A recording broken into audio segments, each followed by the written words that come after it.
दोस्तों, मैं हूं रूबा अंसारी और आप देखना शुरू कर चुके हैं रिपोर्टर मैडम। दोस्तों, बिहार चुनाव में एनडीए को मिली प्रचंड जीत अब आपसी सिरफुटव्वल की भेंट चढ़ती हुई नजर आ रही है। एक तरफ जहां अचानक नीतीश कुमार के तेवर सीएम और डिप्टी सीएम पद को लेकर तल्ख हो गए हैं, तो वहीं दूसरी तरफ अचानक रातों रात नीतीश की पार्टी के दो नेता संजय झा और लल्लन सिंह को दिल्ली तरफ करना पीएम साहब के चाणक्य को भारी पड़ गया है। क्योंकि नीतीश कुमार ने ऐसा दांव खेला है जिससे न सिर्फ गुजरात की लॉबी बल्कि बिहार बीजेपी के भी होश फाख्ता हो गए हैं।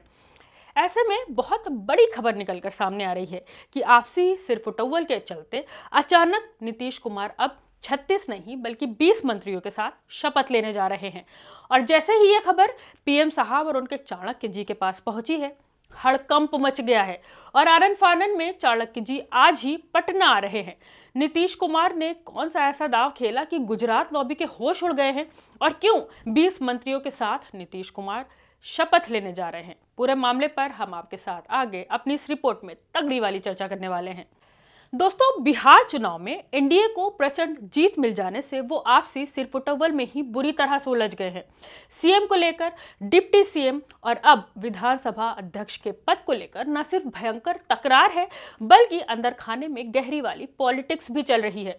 आपको बता दें कि जैसे ही चुनाव रिजल्ट के बाद ये साफ हो गया कि एनडीए को 202 सीट मिल गई हैं, वैसे ही बीजेपी की ओर से नीतीश कुमार के साथ सांप सीढ़ी का खेल शुरू हो गया।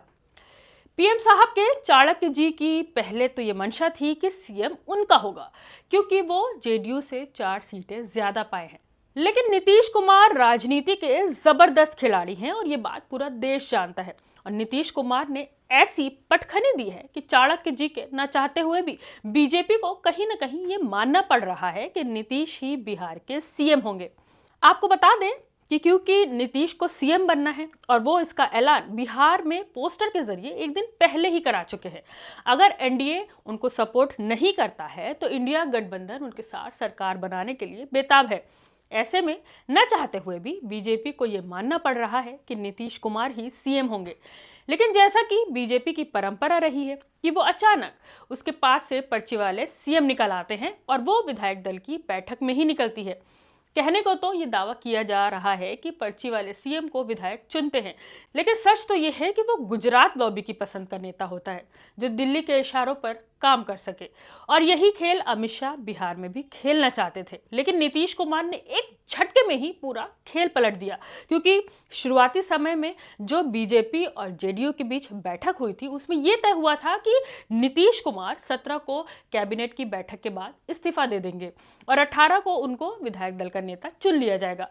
लेकिन क्योंकि नीतीश कुमार बीजेपी का पर्ची वाला खेल जानते थे, इसलिए नीतीश कुमार ने कैबिनेट की बैठक ली, 3 प्रस्ताव पास कराए, यहां तक कि राजभवन में राज्यपाल आरिफ मोहम्मद खान से मिलने भी गए, लेकिन उन्होंने इस्तीफा नहीं दिया।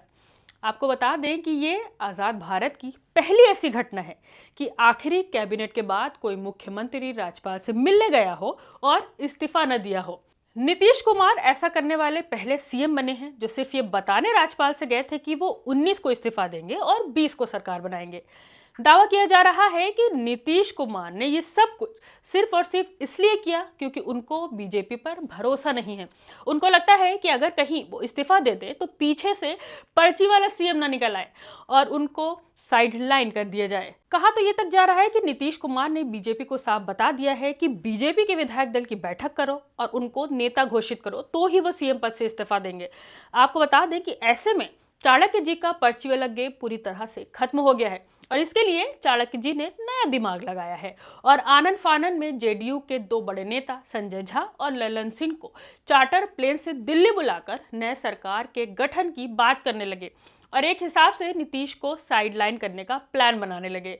और आम जनता में ये मैसेज देने की कोशिश की गई कि संजय झा और लल्लन सिंह जेडीयू की तरफ से बातचीत करने के लिए गए हैं, लेकिन नीतीश क्योंकि राजनीति के पुराने खिलाड़ी हैं, उन्होंने अचानक पूरा गेम ही पलट दिया। क्योंकि अमित शाह और गुजरात लॉबी ये चाहती थी, क्योंकि उनकी सीट 4 ज्यादा है, इसलिए विधानसभा अध्यक्ष पर उनकी दावेदारी हो। और पहले यहां तक शिकंजा कसने की तैयारी थी कि गृह और वित्त भी बीजेपी के खाते में ही जाए। जिससे नीतीश के सीएम रहते हुए भी दिल्ली से चाणक्य जी अपनी मनमानी करते रहे। लेकिन नीतीश ने पूरे खेल पर पानी फेर दिया, क्योंकि जो लल्लन सिंह और संजय झा के साथ अमित कुमार और नड्डा की दिल्ली में 3 घंटे की मैराथन बैठक चली, उसमें यह बात साफ हो गई कि जेडीयू के पास गृह और वित्त दोनों मंत्रालय रहेगा।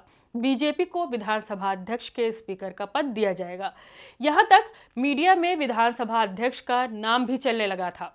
आपको बता दें कि ये सब कुछ तय करके संजय झा और लल्लन सिंह वापस लौट आए, लेकिन जैसे ही इस पूरे मामले की जानकारी नीतीश कुमार को हुई, उन्होंने पूरा गेम पलट दिया।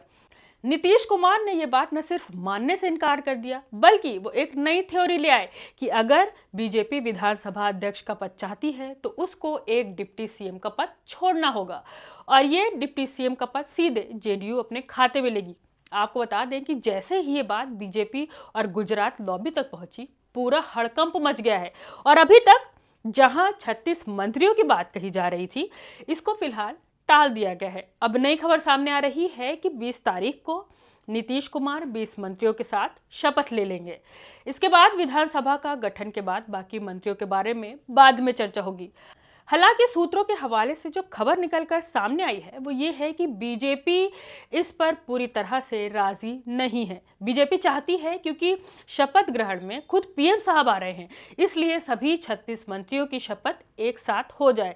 इसके लिए एक बार फिर शपथ ग्रहण से पहले खुद अमित शाह को पटना आना पड़ रहा है, और जो इस बात की दलील है कि कहीं ना कहीं बीजेपी अब नीतीश कुमार के प्रेशर में दोबारा आ चुकी है। आपको बता दें कि अमित शाह आएंगे और मंत्रियों के विभागों से लेकर डिप्टी सीएम वाली बात को सुलझाने का प्रयास करेंगे। अगर बात बन जाती है तो ठीक, नहीं तो फिलहाल 20 मंत्रियों के साथ ही शपथ होगी। ऐसे में एक बात साफ है कि नीतीश ने एक बार फिर से चाणक्य जी की चाणक्यगिरी की हवा निकाल दी है। तो वहीं उनके तेवर बता रहे हैं कि अपनी आखिरी सरकार में नीतीश कुमार बहुत कुछ बड़ा करने वाले हैं। वैसे भी आपको बता दें कि इस बार नीतीश कुमार हर साल 1 करोड़ नौकरी, महिलाओं को स्वरोजगार के नाम पर 2 लाख सहित कई बहुत बड़े वादे करके सत्ता में आए हैं। ऐसे में आगे आने वाला समय नीतीश कुमार सरकार के लिए बहुत ही बड़ी परीक्षा का समय होने वाला है। लेकिन जिस तरीके से नीतीश कुमार ने रिजल्ट आने के बाद पीएम साहब के चाणक्य को जोर की पटखनी दी है, और जिस तरीके से पीएम साहब और उनके चाणक्य जी के अपने सीएम वाले सपने को चकनाचूर किया है, ये भविष्य में बड़ा खेल बन सकता है। ऐसे में ये कहना भी गलत नहीं होगा कि नीतीश कुमार का हाल कहीं आगे चलकर उद्धव ठाकरे की शिवसेना जैसा ना हो जाए। पूरे मामले पर आपका क्या मानना है? क्या नीतीश कुमार के एक्शन में आते ही पीएम साहब के चाणक्य जी तेवर ढीले हो गए हैं, और लल्लन सिंह और संजय झा के साथ बैठकर मीटिंग सही और 2 टूक जवाब जिस तरीके से नीतीश कुमार ने दिया है, क्या वो भविष्य में बड़े खेल की तरफ बढ़ सकता है? आप अपनी राय हमें कमेंट के रूप में साझा कर सकते हैं। खबर सच्ची और अच्छी लगी हो तो लाइक और शेयर जरूर करें। मिलते हैं अगली खबर में, तब तक के लिए शुक्रिया।